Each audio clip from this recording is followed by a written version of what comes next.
राधे राधे। जय श्री कृष्ण। कान्हा जी की कृपा आप सब पर बनी रहे। भगवान श्री कृष्ण की असीम कृपा है जो आप लोग बैसाख मास की कथाएं और बैसाख महात्म्य सुन रहे हैं। आज मैं आपको बैसाख मास में सुनी जाने वाली एक गरीब ब्राह्मण की कहानी सुनाती हूँ। उसके बाद बैसाख मास महात्म्य का अगला अध्याय सुनेंगे। चलिए कहानी शुरू करते हैं। इससे पहले अगर आप चैनल पर नए हैं तो प्लीज़ कान्हा प्रेम चैनल को सब्सक्राइब करें। वीडियो अच्छी लगे तो कमेंट में राधे राधे जरूर लिखें। प्राचीन समय की बात है। काशी जी में एक बहुत छोटा सा गांव था। उस गांव में बद्रीनाथ जी नाम के एक पंडित अपनी पत्नी, माँ और 3 बेटियों के साथ रहते थे। बद्रीनाथ जी हर साल आखा तीज के दिन गंगा में स्नान करते, व्रत करते और पूजा पाठ किया करते थे। बद्रीनाथ ब्राह्मण जानता था कि आखा तीज के दिन किया गया उसका व्रत पूजा पाठ हमेशा अक्षय फल होकर ही उसे मिलेगा। वह कभी भी व्यर्थ नहीं जाएगा। वह ब्राह्मण वेद शास्त्र का ज्ञाता था। वह अपने यजमानों के यहाँ पूजा पाठ और हवन करता था और बदले में जो भी उसे मिलता वह उसी से अपना गुजारा किया करता था। तब एक दिन की बात है। ब्राह्मण की पत्नी कहती है, सुनो जी, हमारी 3 बेटियां हैं। इनके विवाह के लिए भी हमें धन इकट्ठा करना होगा।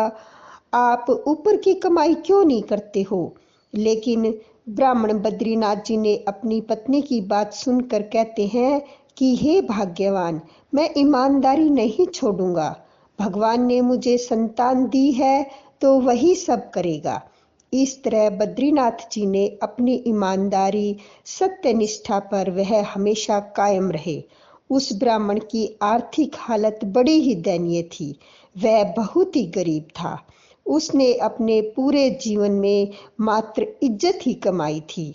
धन, लालच, स्वार्थ, छल कपट उसमें नाम मात्र का भी नहीं था।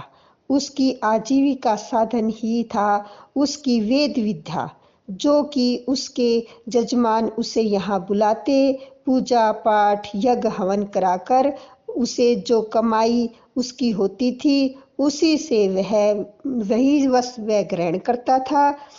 अब उसकी बेटियां विवाह के लायक हो चुकी थी, क्योंकि समय तो अपनी रफ्तार से चल रहा था। समय भला किसके लिए रुका है? लड़कियां धीरे धीरे बड़ी हो गई और विवाह के लायक हो गई। घर में बूढ़ी माँ थी जो बीमार थी।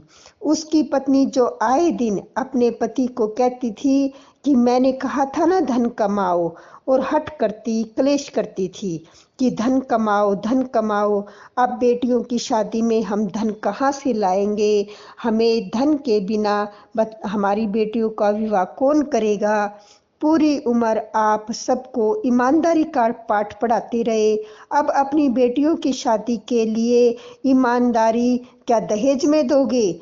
अब मैं भी देखती हूँ कौन लड़का आपकी ईमानदारी दहेज में लेकर आपकी बेटियों से शादी करने को राजी होगा।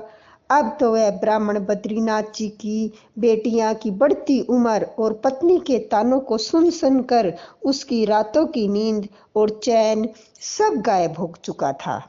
तब एक दिन की बात है।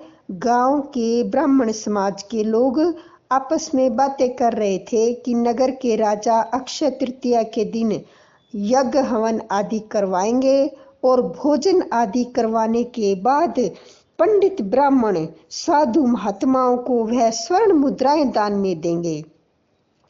यह बात जब पंडित बद्रीनाथ की पत्नी को पता चली तो वह अपने पति से बोली, सुनो जी, आज पूरी उम्र आपने अब तक तो ईमानदारी में निभाई है। अब ईमानदारी को छोड़कर भगवान के लिए अपनी ईमानदारी को जमीन में गाड़ दीजिए और जैसा मैं कहती हूँ वैसा ही करिए। कल अक्षय तृतीया का दिन है।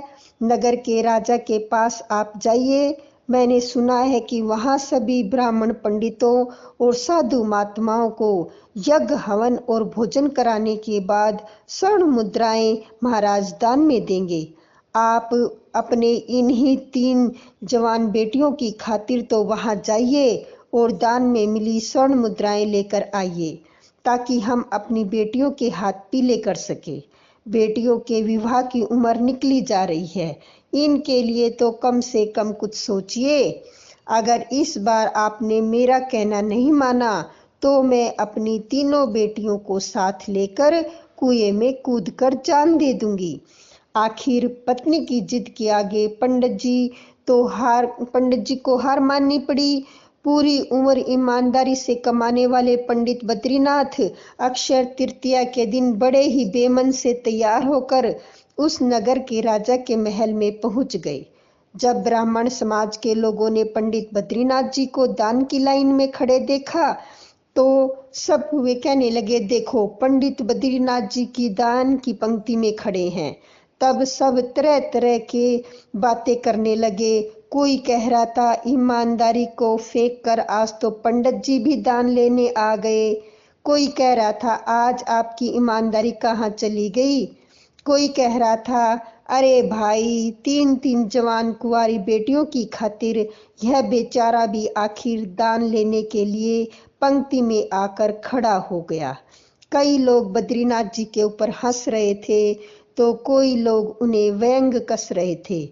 कोई उन्हें ताना मार रहा था, कोई तिरछी नजरों से देख रहा था। बेचारे बद्रीनाथ जी के कदम उठ नहीं पा रहे थे, जैसे कोई उन्हें पीछे धकेल रहा हो। वह इस तरह से आगे बढ़ रहे थे। इस तरह जब सभी ब्राह्मण पंडित महात्मा जी दान लेकर चले गए तो अंत में बद्रीनाथ जी ही बचे।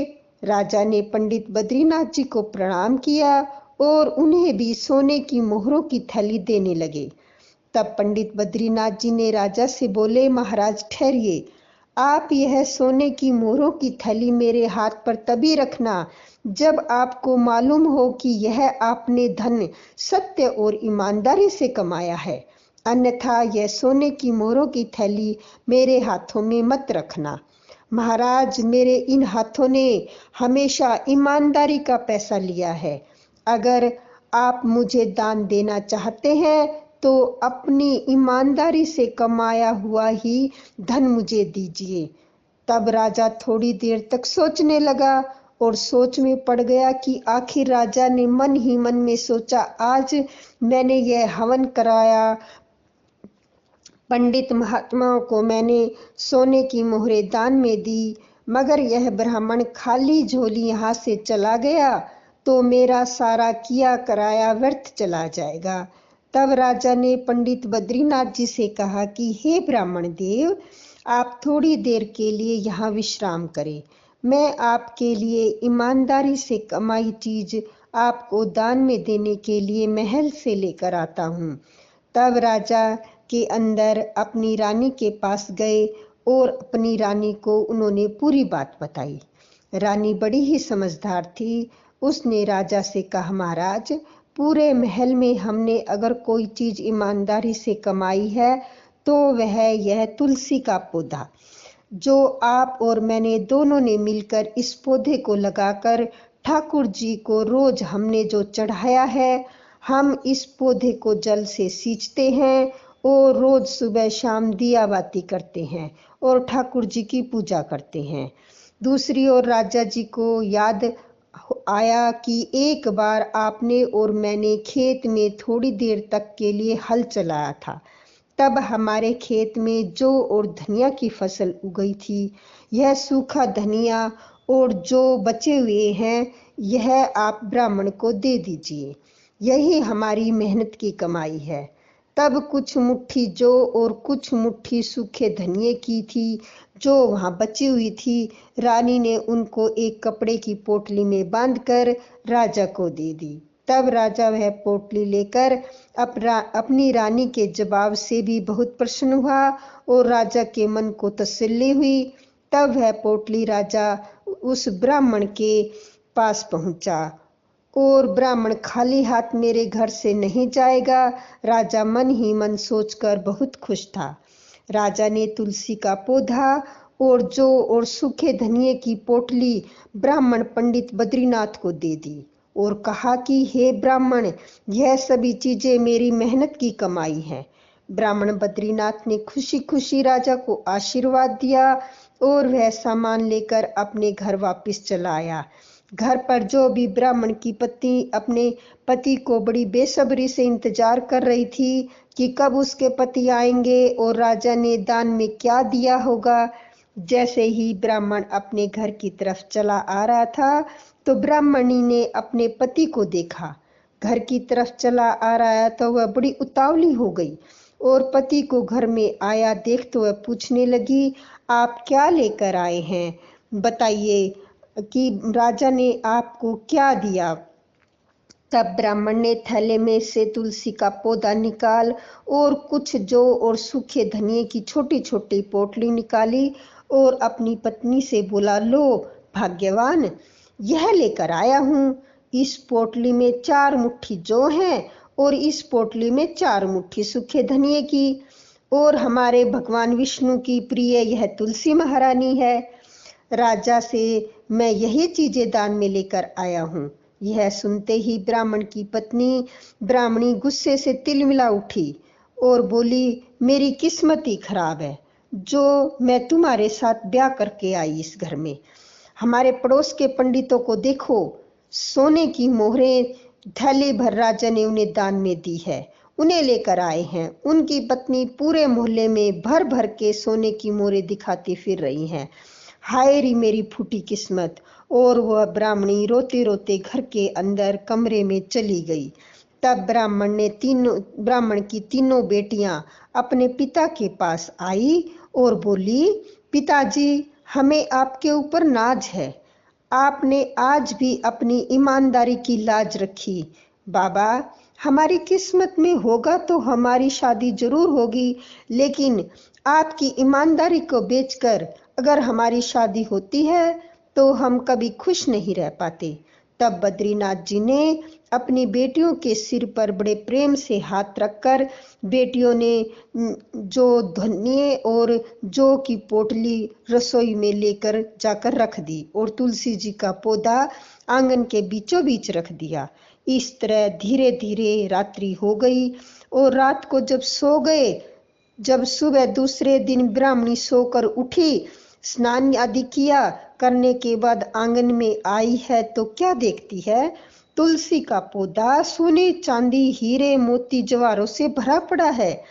उस पर इतने हीरे मोती लदे हुए हैं।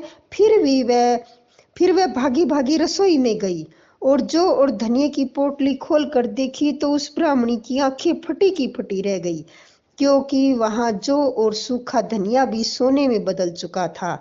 तब उसकी पत्नी, जो ब्राह्मण की पत्नी, जोर जोर से बोली, सुनो जी, यह सब कैसे हुआ। तब तक बद्रीनाथ जी और उसकी तीनों बेटियां, बूढ़ी माँ भी आंगन में आ गई।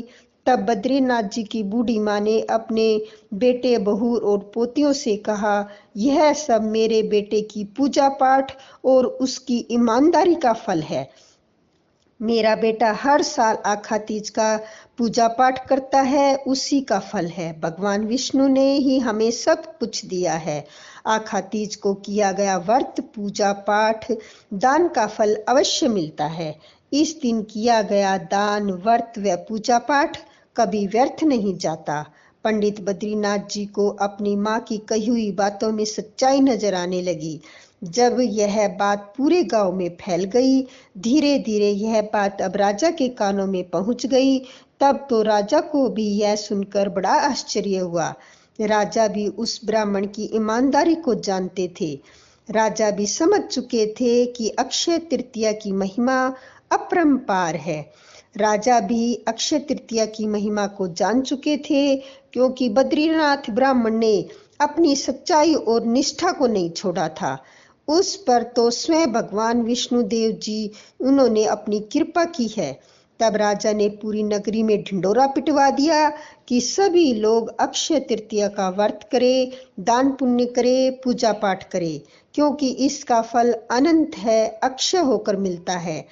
इसका फल कभी नाश नहीं होता। यह सुनकर फिर ब्राह्मण की पत्नी वह अपने पति के चरणों में गिर गई और उससे कहने लगी और कि मैं आपसे गलत जिद करती थी, गलत शब्द बोलने के लिए मैं आपसे माफी मांगती हूँ।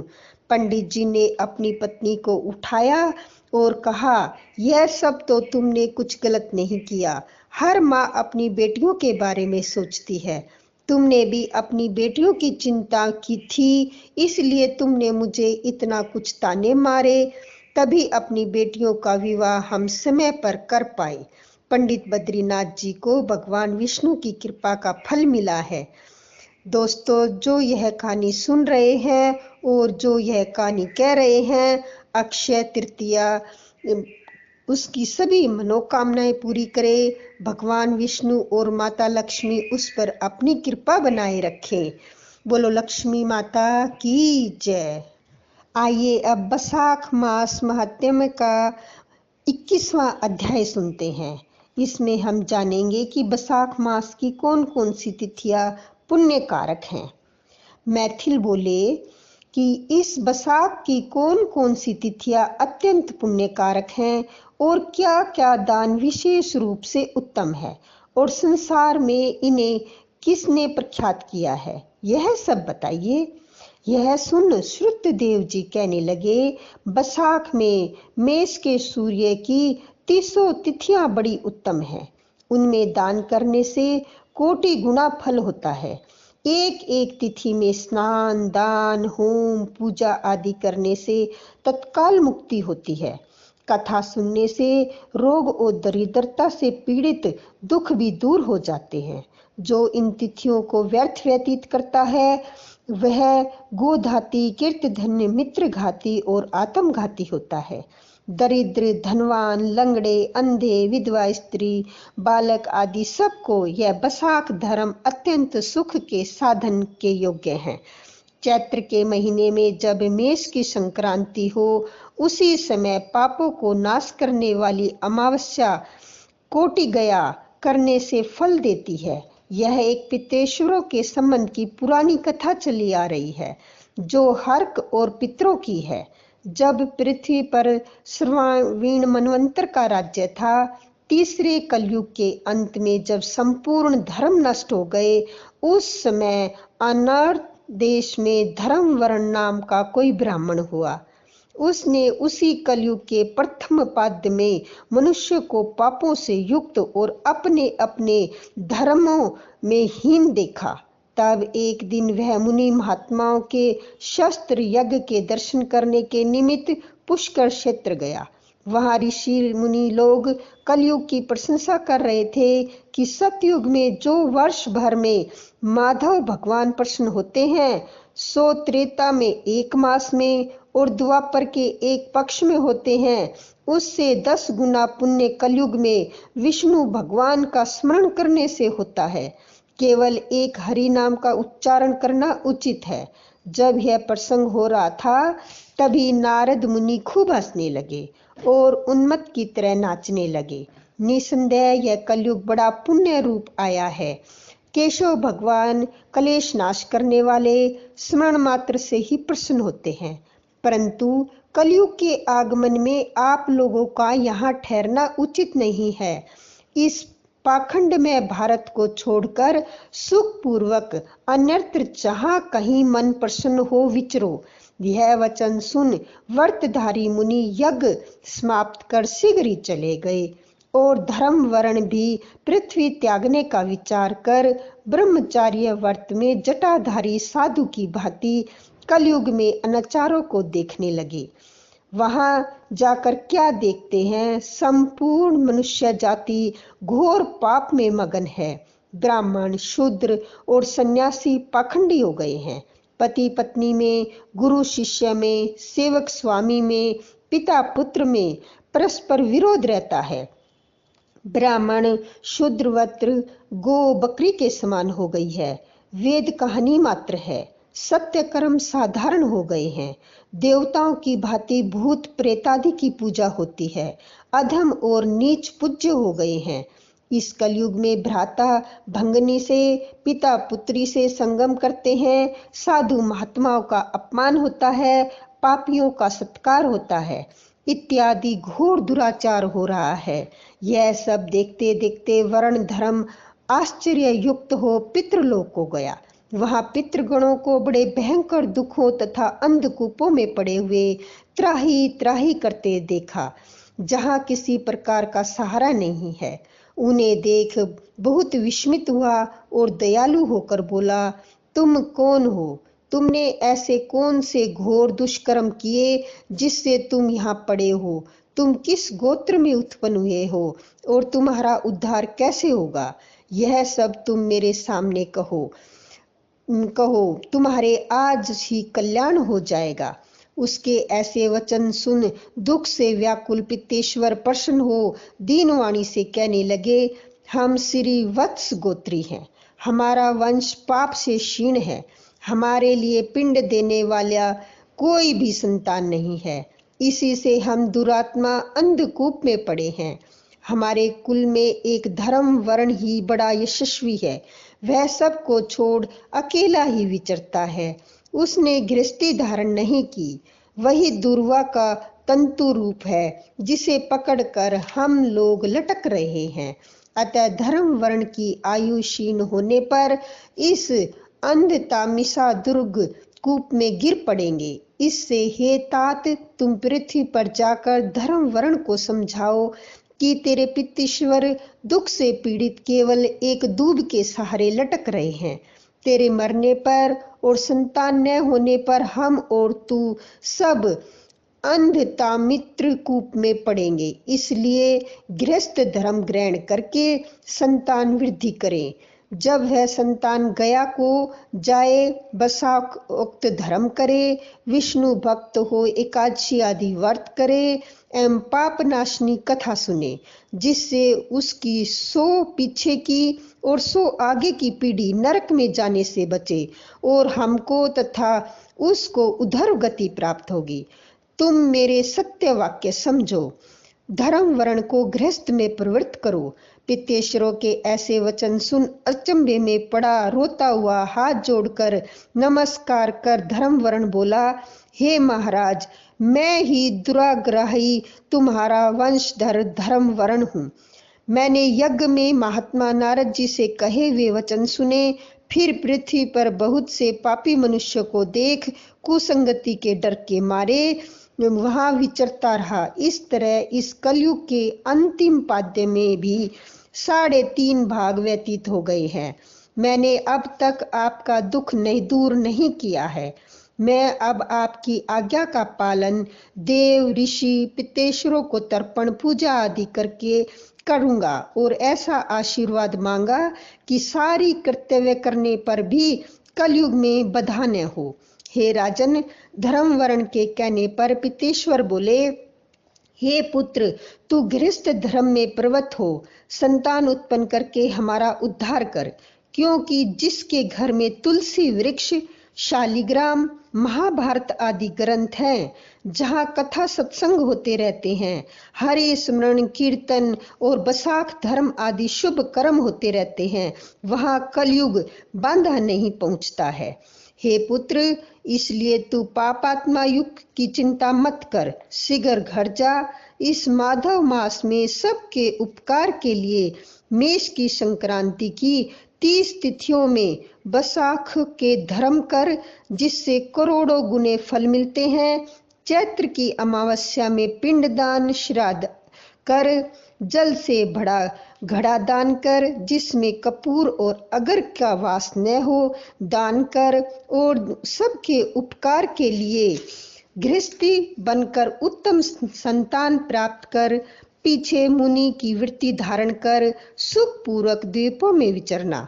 पितृश्वरों की ऐसी आज्ञा पा धर्म वर्ण शीघ्र ही पृथ्वी पर आ गया और चैत्र मास में मेष की संक्रांति के दिन प्रातःकाल स्नान कर, देव ऋषि पितृेश्वरों का तर्पण कर, जल का भरा घड़ा दान कर और पाप नाश करने वाला श्राद्ध करके अपने पितृवर्ग को ऐसी मुक्ति दी कि जिसके आवागमन से उसके पितृेश्वर छूट गए।